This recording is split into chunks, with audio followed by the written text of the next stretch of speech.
सबैजनामा नमस्कार। आज हामी नुवाकोट जिल्लामा रहेको तुप्चेश्वर महादेवको मन्दिर डुल्नको लागि जाँदैछौँ। हजुरहरू पनि मेरो साथमा रहनु होला। अहिले हामी चाहिँ यो गङ्गोबु क्षेत्रमा छौँ। अब यहाँबाट हामी टोखा हुँदै चाहिँ झोरतर्फ अगाडि बढ्नेछौँ र भिडियो हेर्दै रहनु होला अन्तिमसम्म।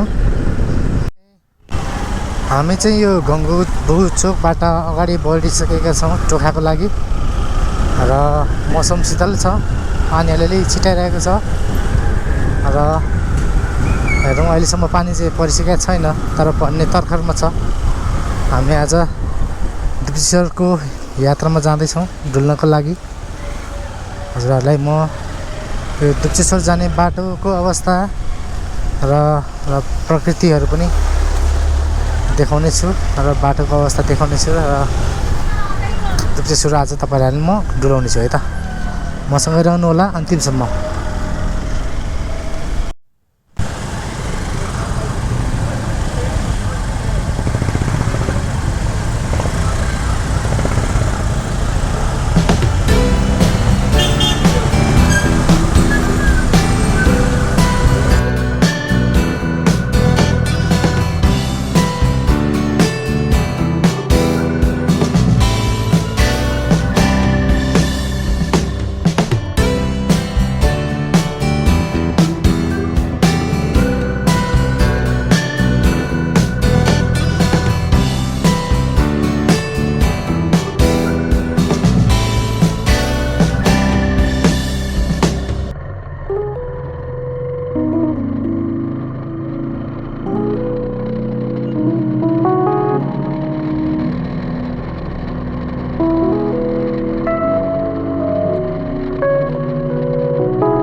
झरना आयो झरना, बब्बल झरना।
यो चाहिँ सहरे बजार नुवाकोट जिल्लामा रहेको सहरे बजार सानो बजार भन्दा पनि राम्रो छ र यो चाहिँ दुप्चेश्वर जाने चाहिँ प्रमुख मार्ग पनि रहेको छ यहाँबाट जान सकिन्छ अगाडि बढिरहेको छ हजुरहरू हाम्रो भिडियो अन्तिमसम्म हेर्दै रहनु यो चाहिँ सहरे बजार नुवाकोट जिल्लाको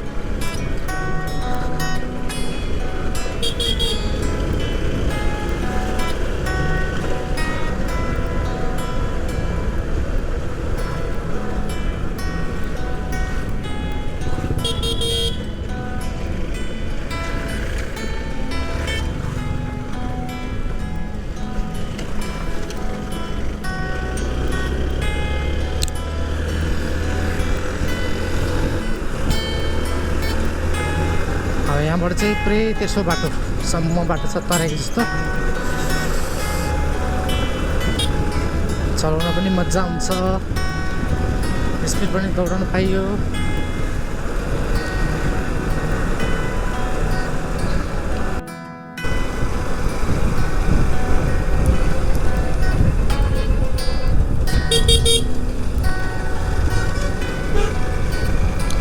अब आइपुग्यो हामी चाहिँ यताबाट राइटतर्फ लागेर दुप्चेश्वर अगाडि बढ्दैछौँ भिडियो अन्तिमसम्म हेर्नु होला मन पऱ्यो भने लाइक सब्सक्राइब सेयर पनि गरिदिनु होला है त हेर्दै रहनु होला हाम्रो भिडियो अन्तिमसम्म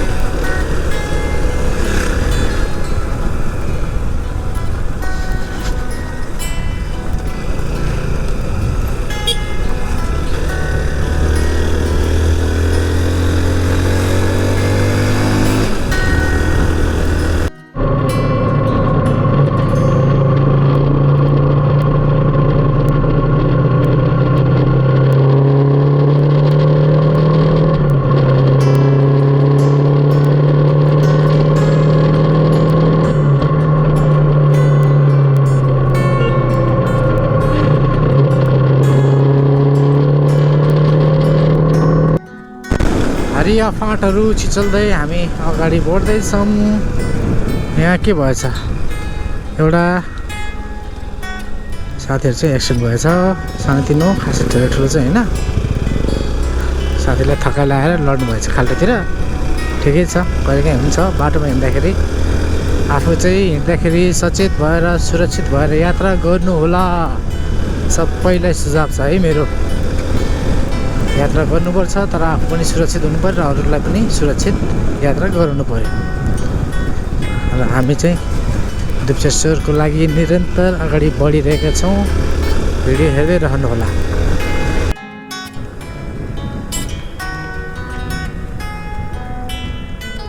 चाहिँ अपरा बजार आउन लाग्यो हामी चाहिँ त्रिशुली नदीको खोलाको पुल छ यहाँ एउटा यहाँ गेट पनि बनिरहेको छ यो चाहिँ स्वागतद्वार सायद राम्रो बनिरहेछ र हेर्न सक्नुहुन्छ खोला एकदम निरन्तर बगिरहेको छ बाटो पनि एकदम सहज छ हिँड्नको लागि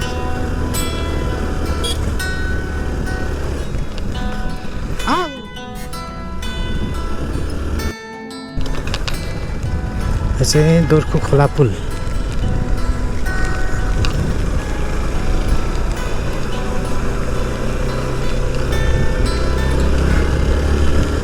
दोर्खु खोला पुल हरिया धानका फाँटहरू रमणीय दृश्य छ हेर्दै हेर्दै अगाडि बढ्दैछौँ हामी र मान्छेहरू पनि मसँगै यात्रामा रहनु होला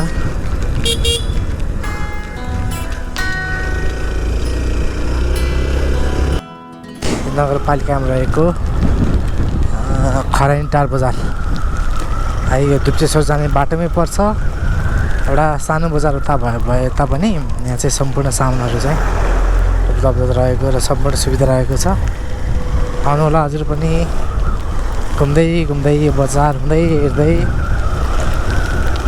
पानी पर्न सुरु भइसकेको छ। हामी चाहिँ अगाडि बढ्दैछौँ बिस्तारै।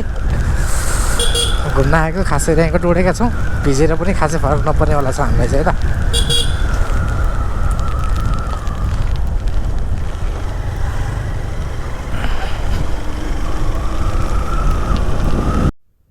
अब हामी लगभग पुग्ने लागिसकेका छौँ। हेर्नुहोस् यतातिर चाहिँ केरा एकदमै राम्रो खेती हुने रहेछ। केराको लागि पनि एकदम अर्ग्यानिक केरा, यहाँको लोकल केरा। हेर्नुहोस् यो केराको झ्याङहरू धेरै ठुल्ठुलो छ र यहाँको केरा काठमाडौँसम्म बिक्री हुने रहेछ र खानालाई लोकल स्वाद पनि भन्ने भयो, स्वास्थ्यको लागि पनि राम्रो र अर्ग्यानिक रहेछ। यहाँ चाहिँ कुनै पनि विषादीहरू प्रयोग नगरिने रहेछ भन्ने मैले जानकारी पाएँ र हजुरहरू पनि आउनुभयो भने केरा चाख्दै चाख्दै पनि जान सक्नुहुन्छ दुप्सेश्वर।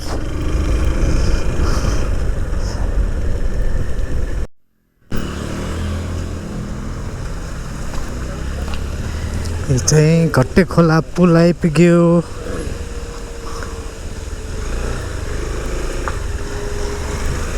यहाँ एउटा सानो बजार।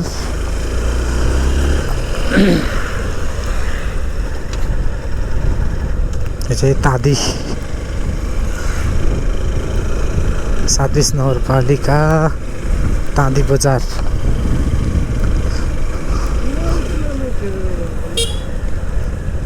सातपिसे तादी बजार है। हेर्नुहोस् एकदम सुन्दर छ यो बजार र हामी चाहिँ अझै पनि अगाडि बढ्दैछौँ। भिडियो अन्तिमसम्म हेरिरहनु होला है गाइजहरू। सबैजनाले लाइक, सेयर अनि सब्सक्राइब पनि गरिदिनु होला मेरो भिडियोलाई। बाटो एक दुई ठाउँमा अलिक अप्ठ्यारो भेटेँ मैले, तर त्यति अप्ठ्यारो पनि होइन।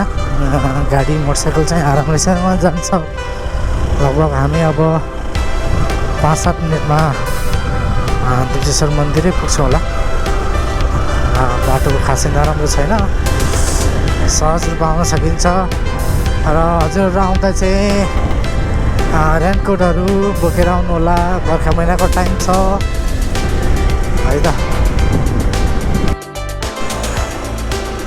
यो चाहिँ दुप्सेश्वर मन्दिर जाने पारिपट्टि देखिरहनु भएको चाहिँ समुद्र टार बजार।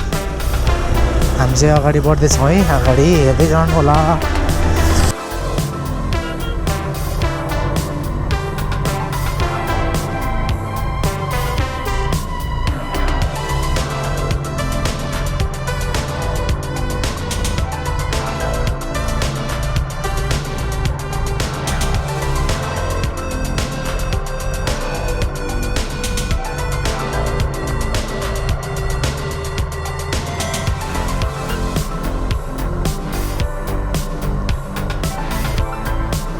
हामी चाहिँ दुप्सेश्वरको मन्दिरको छेउमा आइसकेका छौँ।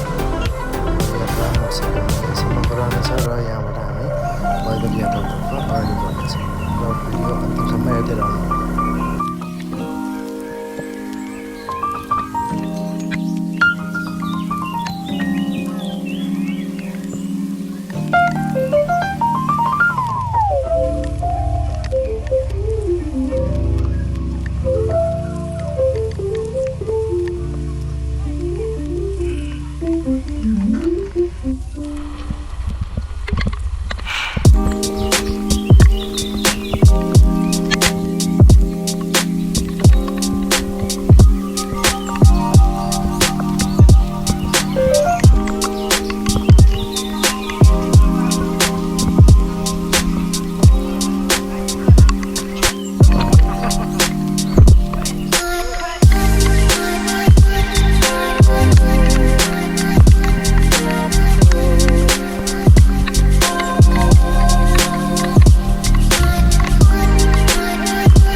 यहाँ चाहिँ भक्तजनहरूको राम्रै उपस्थिति रहेको पाएँ मैले। यहाँ आउँदाखेरि मन पनि आनन्द हुने र भक्तजनहरू पनि एकदमै हर्ष उल्लासका साथ आउने र भ्रमण गर्नुहुने र श्री दुप्तेश्वर महादेवको दर्शन गर्नुहुनु हुँदो रहेछ। रमाइलो लाग्यो। श्रावण महिनाको महिनाभरि नै यहाँ राम्रो मेला लाग्ने रहेछ र सबैलाई श्री दुप्तेश्वर महादेवले कल्याण गरून्, रक्षा गरून् भन्दै उहाँले आँटेको सबै कामहरू इच्छाहरू पूर्ण होस् भन्ने यहीँबाट शुभकामना पनि दिन चाहन्छु।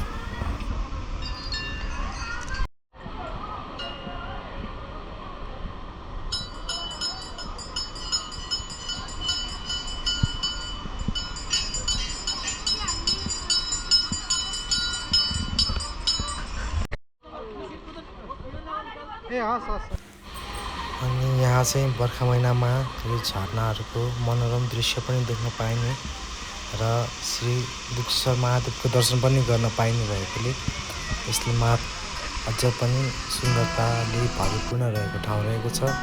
हजुरहरू पनि घुम्न आउन सक्नुहुनेछ।